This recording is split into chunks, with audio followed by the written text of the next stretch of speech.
And it's their title that they're defending in this match. See how this plays out, man. They got to catch up with the Revitalize. Still, for the side of the EVOS, it's gonna be a bit more annoying to deal with. I feel like the Joy will also have to respect the potential for a very quick taunt to actually stop him from going in. So in the early game though, I think Witty is gonna be trying to be as aggressive as possible on the Khalid. That's one of the stages of the game where this Khalid actually has extra value. Oh, look at this! Up top, Erlan trying to go and get the Rhapsody. Oh, the flicker from Erlan to get the last shot. Unfortunately, he doesn't get it. But for Aaron, a sigh of relief. That was close. Very, very close. Erlan even took a turret shot in the final stages of that fight there, of that engagement. So, gotta be a bit more careful. Weapon mastery though for Aaron Shiki. He's playing for that late game. But for Witty, Wither's Blessing and Agility, it's all about zooming across the map, providing the extra damage, and more importantly, the wave clear for the mid lane as well. JCC again! The taunt into the Terrify and the Surge of Albert. First blood, he's on the board. And so far, the Selena has not been working out for TLID. At all. At all. And you'd think that the early game is where the Selena shines, right? Because Selena's one of those heroes that, you know, even before level 4, she already has most of her kit in hand. And Vexana's not even level 4 yet, but this is kind of the result that we're getting from the White Tigers. So again, they're the ones kind of dictating the pace. And how will this pan down as both teams are now going to be centering around the next neutral objective? Turtle, the first turtle. Very big rotation here for the side of EVOS. Reggie is already level 4, so there's no issue with him leaving the lane. Look at this. Team Look at ID wrapping around. Reggie for the damage. Oh, Fist Crack 2 onto Reggie. There you go. That's the Fist Crack. Fabian will actually wait a bit. Albert is chunk quite low as well, but gets the Soul Severed Eternal God from Natco. Catches 2. Fabian and Witty both knocked him early, but Fabian is able to escape. AOG doesn't catch him. Just a turtle on the kill. Natco goes and shoots the Terrify out. Doesn't get it, unfortunately. Up top, still a duel. Audience prediction has shifted. 79% for EVOS. Wait a second, Fabian? Yeah, this orange bump might be taken away. Fabian has the Retribution, but they do have enough damage to take him out. Go! Now Aran with flicker forward. No Fist Crack available. Reggie's still able to sustain out, but Fabian assassinates him. Albert blinking away to safety. Fabian still playing with a rhythm, and Aran with the Fist Crack. He will be stunned, and Yehezkiel gets the kill. Now TLID in the lead. There you go. Almost a 2K gold lead earlier on for the White Tigers, but TLID have now turned things around with those 3 kills now under their belt. It's a great play for Team Look at ID to just move in and out of the fight there and eventually catch up to EVOS. You can see that there's a bit more vision in what they're doing right now. In the first turtle fight, you saw that they were really trying hard to get Albert out of the picture before the fight begun. And Yehezkiel did land the Abyssal Arrow, but they gotta be a bit more careful because Albert is expecting that, right? He knows that there's a target on his back. He is him. He is him. 1-1-1 at the moment. Not doing as great in game number 2 than he was in game number 1. And it feels like every time they go in for these team fights, this CC is kind of broken. She was on like a sliver of health, popped into Vengeance, and was able to zone out 2 members from the side of TLID away. What's the plan against the CC?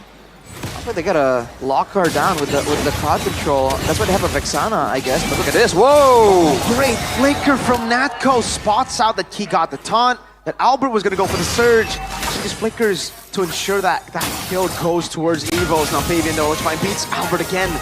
Too fast for Yehezkiel to catch. Now with that, there's control by EVOS on the turtle pit. I think Team Look at ID are gonna force it. It's free. The arrow does land on Natco. It's a shot death Sonata over to Aaron Shiki. But for TLID, they won't be able to contest this turtle. It's taken for free, and EVOS are looking for a turret.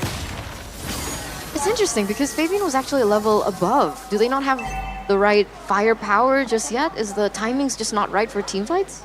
I think they were just concerned about not really winning up in the setup for that fight. EVOS were already in position, and if Team Look at ID approach carelessly, they get punished very severely due to, once again, for EVOS having so much lockdown. The Vexana and Catcher combo allows them to actually catch anyone and lock them down long enough to actually get a proper pickup. But Fabian now has a Starlium sight, so we'll have to see if Team Look at ID tries to find some more. Erlan's damage is Yeah. Not okay. No, not at all. I wonder what item he's on. He's on Hunter Strike. On with the Skype here, sir. Key. There's a wall there, but it is just a GK down to Kacha. He's all good. Aran on a signature pick is stacking up those Thunderbelt stacks. You can stack up the Thunderbelt stacks using the face crack on the Badang, which is quite interesting. It's like a range Thunderbelt proc technically. But oh, Aaron, whoa! Jumps in. He's shot a lot of good damage there. Erlan just kites away as Aaron finally relieves off a lot of that Granger pressure off of himself. All things considered, this game is pretty static, man. 3-3. EVOS does have 2 turtles, but only a 600k gold advantage. So either EVOS are slowing down after getting those objectives, or Team Liquid ID are just playing the lanes and the farming rotations that much better, because that gold lead is constantly going further down and down. But the question is always, Evan. Ooh, that's a lot of damage from Erlan.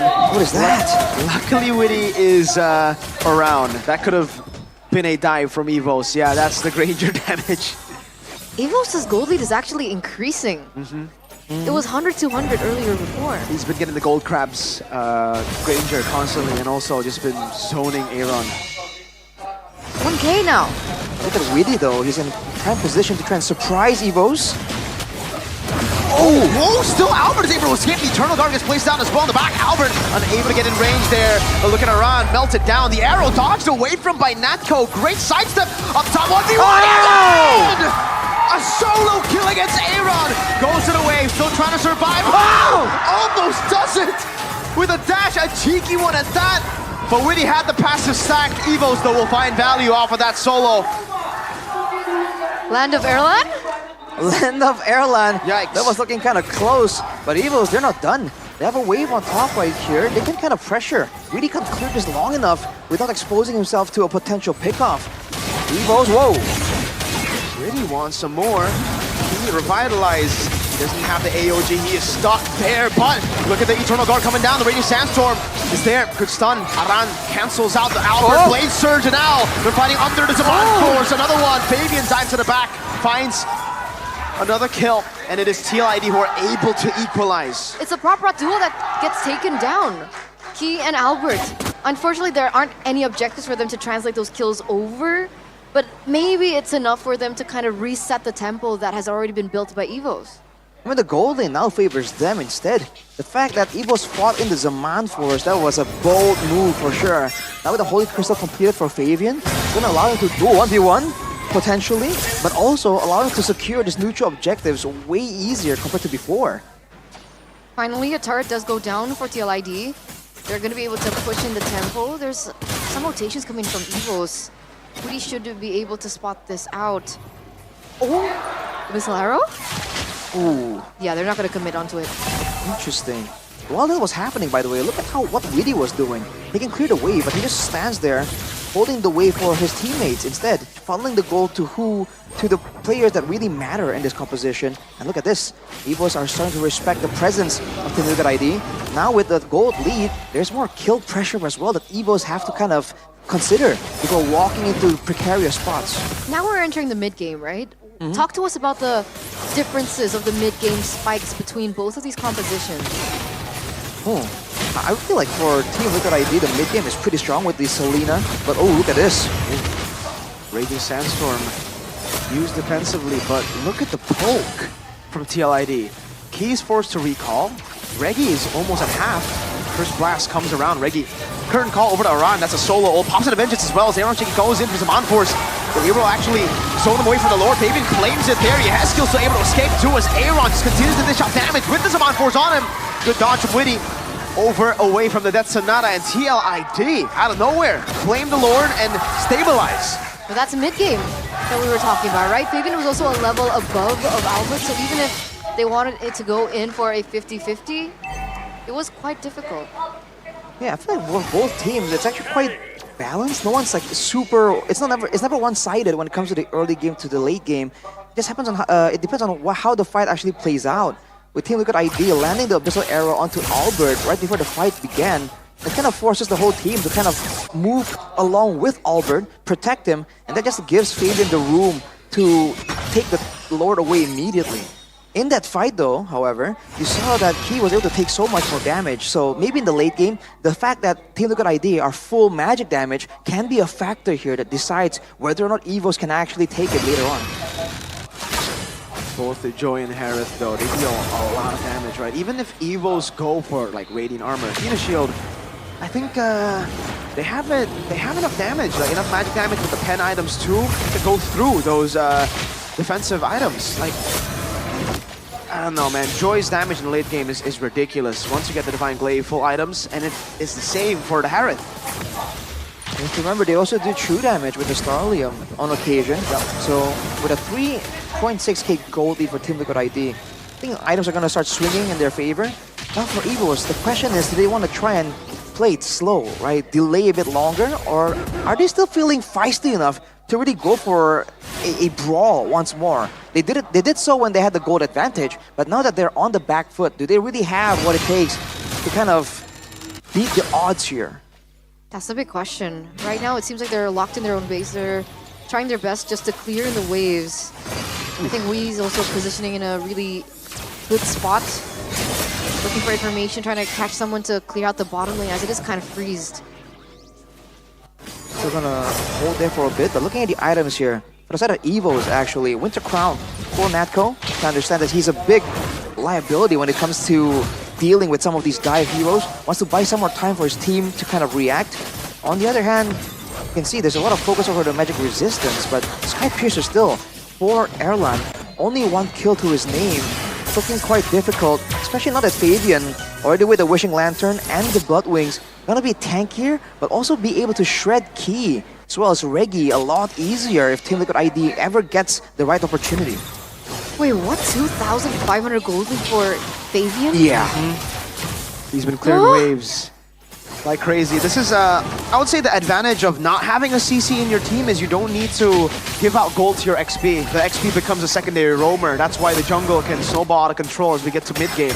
But when you have a CC, CC needs gold. So your jungle gets impacted by that. You can't go and take the side lanes. No, that's a good stun. Oh, this arrow connects as well. Reggie's locking him down. Fabian very low, still able to escape for now. Reggie pops into Vengeance, and Aaron Shiki might be able to capitalize with a fist crack from Aran. Oh my goodness, how has he done that? Oh, he's survived! Aran pins them down. Eternal Guard with a raging sandstorm comes in around. McKee was able to get it. Albert breaks forward to his demise. Erlan still cutting away. Fabian on Key. A taunt. And an arrow dodged away from Natco and Erlan. Now, they need to rely on these two members. Aran is trying to isolate Key. He has done that. Fist crack again. Key is going to die. Aaron picks up the kill. EVOS all the way back in base. That's another Lord secured in for the Cavalry for TLID as they also rack up a 5,000 gold lead with 3 members taken down. It looks like TLID are utilizing that space and that momentum to get more ground on the map. That was a crazy moment for Team Liquid ID.